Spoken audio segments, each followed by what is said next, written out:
Assalamualaikum teman-teman. Hari ini kita belajarnya melalui video ya, karena ada halangan untuk kita berjumpa oleh virus corona.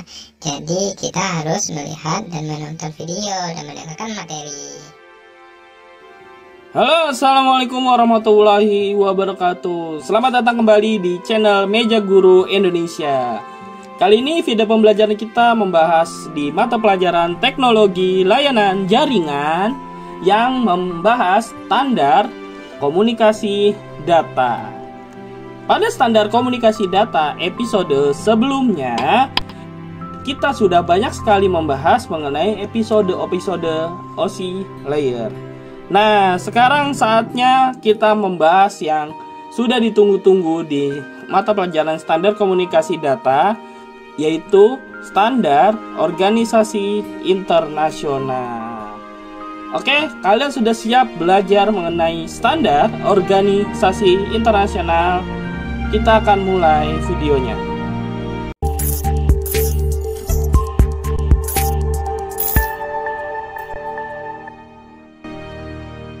Di episode 9 di video pembelajaran TLJ atau Teknologi Layanan Jaringan, sekarang kita akan membahas mengenai standar organisasi internasional.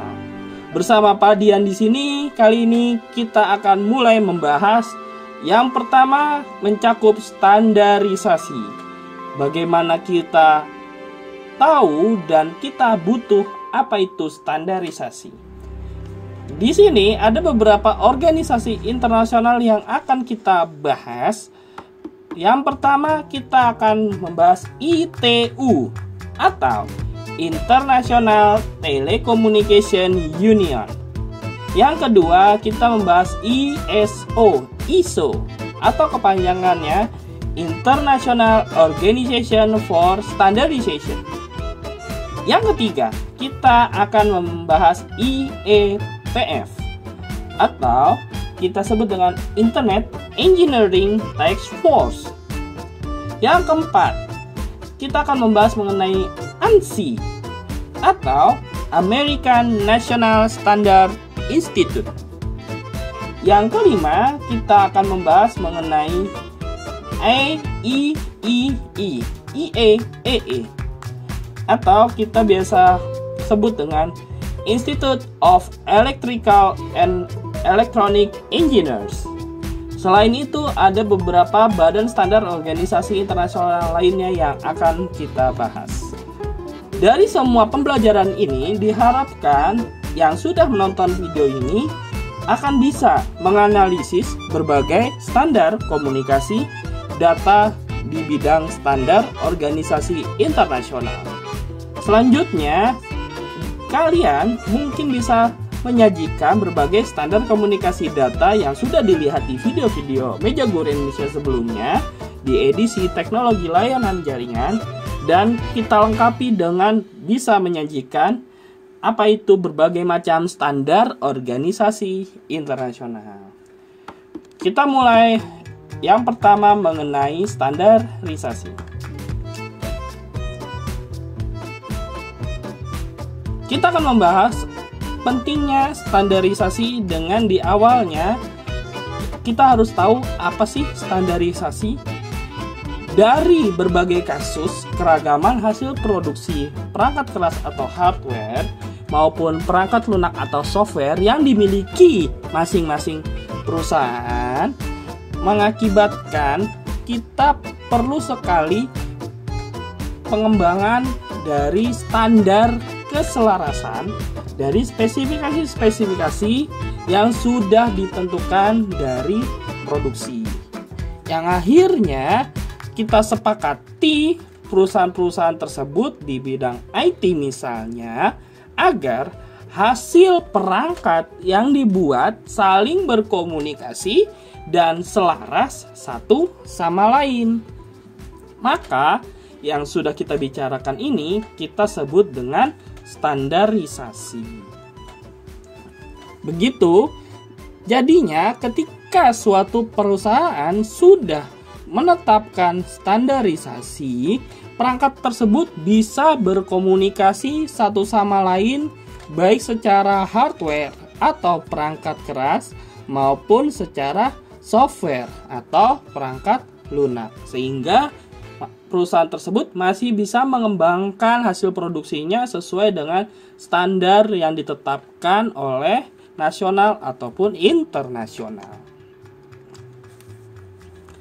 Dari standarisasi di atas, kita akan mengenal istilah protokol. Kata protokol ini kita artikan sebagai aturan atau standar yang mengatur hubungan komunikasi data dua atau lebih komputer pada perangkat keras, perangkat lunak, atau kombinasi keduanya. Jadi, antara standarisasi dan protokol memang saling erat berhubungan. Dari kita sudah tahu standarisasi merupakan standar yang dituangkan dalam dokumen dan akan menghasilkan suatu protokol. Selanjutnya, kita akan mengenal tingkatan-tingkatan dari organisasi standar internasional. Yang pertama ada di bagian Badan Standarisasi Nasional. Dari yang kita terangkan kebutuhan standarisasi tadi, diperlukan badan standarisasi yang menetapkan batas-batas standar tersebut agar perusahaan-perusahaan bisa saling berkomunikasi dengan perusahaan lainnya terhadap hasil produksinya. Di Indonesia dikenal sebagai Badan Standarisasi Nasional.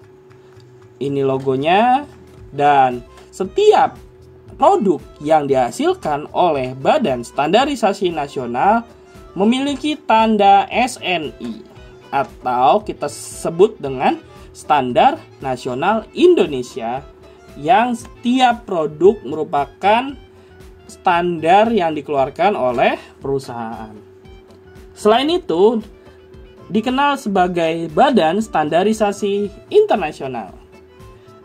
Di dunia ini, setidaknya memang banyak sekali tingkatan-tingkatan Badan Standarisasi Nasional di tingkat negara lainnya.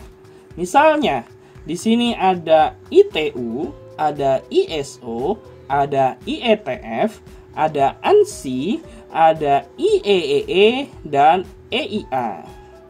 Nah, badan standarisasi ini nantinya akan kita terangkan satu persatu dari sejarah, bidang, dan lain-lain. Kita masuk yang pertama, ITU, atau kita sebut dengan International Telecommunication Union. ITU berdiri pada tanggal 17 Mei 1865 di Paris, Prancis.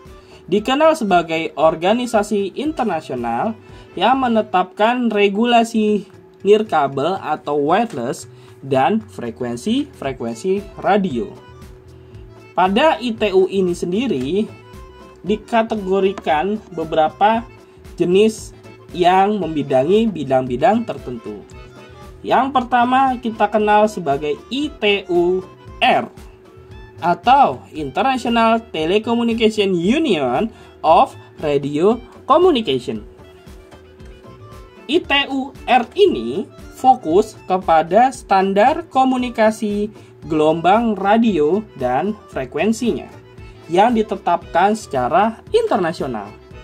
Contohnya kita mengenal wireless atau kita sebut WiFi yang tipe saat ini sudah dikenal, yaitu tipe R. Yang kedua, ITU-D atau International Telecommunication Union of Development yang bergerak di bidang pengembangan secara internasional pada standarisasi teknologi jaringan serta layanannya. Dan yang ketiga, ITU-T atau International Telecommunication Union of Telecommunication. Badan ini secara khusus menetapkan standarisasi internasional yang meliputi jaringan telepon dan jaringan pada komunikasi data. Banyaknya perusahaan IT yang ikut bergabung di ITUT ini, maka badan ini bisa menghasilkan seperti H.323 yang kita kenal digunakan pada layanan VoIP (Voice Internet Protocol), G.709 dengan penggunaan pada kabel fiber optik, JPEG sebagai sistem kompresi gambar digital, dan MPEG yang dikenal sebagai standar pengkodean audio video.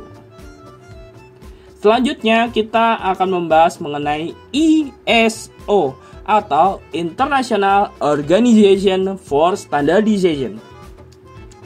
ISO berdiri pada tanggal 23 Februari 1947 di London sebagai organisasi internasional multinasional yang terdiri dari perwakilan badan standar nasional pada setiap negara. Dengan banyaknya bidang-bidang standar yang ditetapkan secara universal. Misalnya ada bidang kualitas, ada bidang keselamatan, bidang teknologi informasi, bahkan protokol-protokol yang kita kenal sebagai OSI layer. Yang pertama, kita mengenal standar ISO 20000.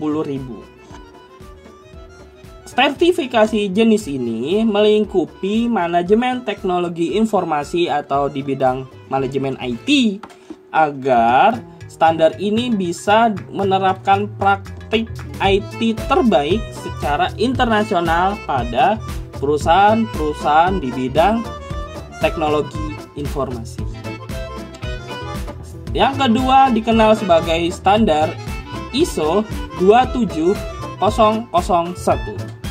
di mana ketika suatu perusahaan IT membutuhkan manajemen yang terbaik, maka sertifikasi ini digunakan untuk menetapkan standarisasi manajemen keamanan teknologi informasi yang meliputi kerahasiaan, integritas, dan ketersediaan informasi IT yang dibutuhkan. Pada standar ISO 27001 di Indonesia didampingi oleh Kementerian Kominfo yang menerapkan sistem manajemen pengamanan informasi atau SMPI. Selanjutnya, organisasi standar internasional lainnya adalah IETF atau disingkat sebagai Internet Engineering Task Force. IETF berdiri pada tanggal 16 Januari 1986 di Amerika Serikat sebagai organisasi standar internasional yang terbuka yang mengembangkan standar di bidang internet, khususnya standar di bidang protokol internet yang kita kenal sebagai TCP/IP, Transmission Control Protocol, Internet Protocol. IETF ini mengembangkan perkembangan internet sebagai tujuannya, di mana badan ini mengambil sikap dari setiap permasalahan-permasalahan di jaringan komputer dan internet dengan demokratis, terbuka dalam menentukan standar-standar yang ditetapkan oleh IETF tersebut. Selain itu, objek-objek elektronik dengan sensor, perangkat lunak atau software yang saling terhubung dengan internet, IETF sendiri akan mengembangkan protokol yang berhubungan langsung dengan IoT atau kita kenal dengan Internet of Things. Zaman sekarang perkembangan IoT sangat-sangat pesat karena beberapa perangkat elektronik sudah saling terhubung ke internet seperti smart home, seperti di bidang otomotif, di bidang mobile device, di bidang wearables atau perangkat-perangkat kesehatan, di bidang penerbangan dan satelit, di bidang industri, dan di bidang medis. Organisasi standar internasional selanjutnya ada ANSI American National Standard Institute. ANSI didirikan pada 14 Mei 1918 di Washington, Amerika Serikat, di mana ANSI bekerja khusus menetapkan standar industri pemrosesan informasi di Amerika sana. Namun pada akhirnya, walaupun ditetapkan untuk Amerika, pada akhirnya standar yang diterapkan oleh ANSI akan diterapkan di seluruh dunia. Mengapa? Karena produk-produk yang diproduksi di Amerika sekarang sering banget digunakan di seluruh dunia. Dalam dunia IT, ANSI berpartisipasi mendefinisikan protokol jaringan komputer. Dilakukan bersama badan internasional penentu lainnya, semisal ISO yang sudah kita kenal sebelumnya. Berikut ada beberapa peranan ANSI dalam dunia teknologi informasi, yaitu yang pertama ASCII, American Standard Code for Information Interchange. Bagi beberapa dari kalian yang sudah mengenal komputer, pasti sudah mengenal ASCII, di mana digunakan sebagai standar pengkodean karakter dari alat komunikasi. Sederhananya kita mengenal sebagai teks yang diketikkan di komputer kita, yang meliputi selain komputer juga ada alat komunikasi. Saat ini ASCII sudah digantikan Unicode, Universal Code, di mana dengan Unicode ini bahasa karakter sudah bisa dikembangkan lebih banyak, seperti bahasa Arab, bahasa Cina, bahasa Thailand sudah didukung oleh Unicode. Karena karakter-karakter tersebut berbeda, seperti yang disajikan sekarang berupa karakter huruf. Dari bahasa tersebut mempunyai karakter sendiri. Yang kedua, ANSI juga berperan pada dukungan pembuatan SQL, Structured Query Language, di mana dikenal sebagai standar bahasa program untuk memberikan akses dan perintah server database. Seperti kita kenal ada MySQL, Oracle Database, Microsoft Access, dan lain-lain. SQL kadang juga sering disebut dengan SQL, Structured English Query Language. Mungkin disebut seperti ini agar pengucapannya lebih mudah. Selanjutnya di badan standar internasional lainnya ada IEEE, Institute of Electrical and Electronics Engineers. IEEE didirikan pada tanggal 1 Januari 1963 di New Jersey, Amerika Serikat. IEEE di sini bekerja khusus menetapkan standar telekomunikasi dan kelistrikan di Amerika. Namun, pada akhirnya diterapkan juga di seluruh dunia dikarenakan organisasi ini mulai berfokus pengembangan standar di seluruh dunia.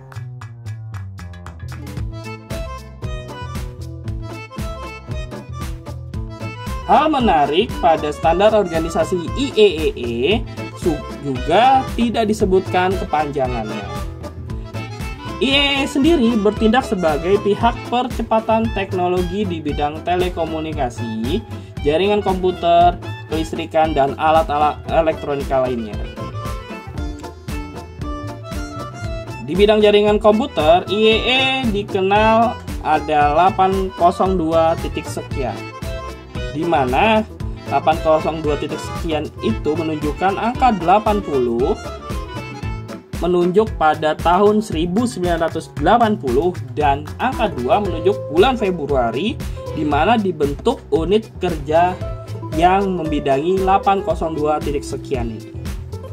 Di mana kita mengenal 802.1 yang menangani LAN, 802.11 mengenai wireless LAN, 802.18 menangani regulasi radio, dan masih banyak lagi bidang-bidang yang ditangani IEEE terhadap 802 titik sekian ini. Nah, sebagai contoh 802.11 AC pada bidang wireless LAN WiFi dengan simbol seperti ini, dan pada LAN IEEE 802.1 dengan logo seperti ini. Selanjutnya kita tunjukkan badan organisasi standarisasi lainnya. Yang keenam ada TIA, Telecommunication Industry Association, yang berdiri tahun 1988, yang bergerak di bidang satelit, mekanisme pengkabelan, sistem komunikasi mobile, dan multimedia. Contohnya dikenal sebagai pengkabelan TIA 568A dan TIA 568B. Kalau kamu tahu kabel UTP dengan konfigurasi straight through dan crossover, ini dikembangkan oleh TIA. Organisasi standarisasi internasional lainnya yang ketujuh ada W3C, World Wide Web Consortium. Berdiri pada tanggal 1 Oktober 1994 yang mengembangkan standar untuk www atau web seperti URL, HTTP, dan HTML. Bahkan saat ini sudah mencapai HTML5 yang dikembangkan oleh W3C. Yang kedelapan, EIA, Electronic Industries Alliance, yang berdiri tahun 1924, di mana EIA sebagai standar dan asosiasi perdagangan elektronik di Amerika Serikat, seperti menerapkan standar komunikasi DT dan DCE, yaitu Data Terminal Equipment dan Data Communications Equipment. Oke, segitu untuk pembahasan organisasi standar nasional dan organisasi standar internasional di Meja Guru Indonesia. Sampai ketemu di pertemuan mengenai video pembelajaran teknologi layanan jaringan. Dan terima kasih yang sudah menonton. Silakan subscribe. Dan wassalamualaikum warahmatullahi wabarakatuh. Tetapkan protokol kesehatan di rumah. Dan sampai jumpa. See you.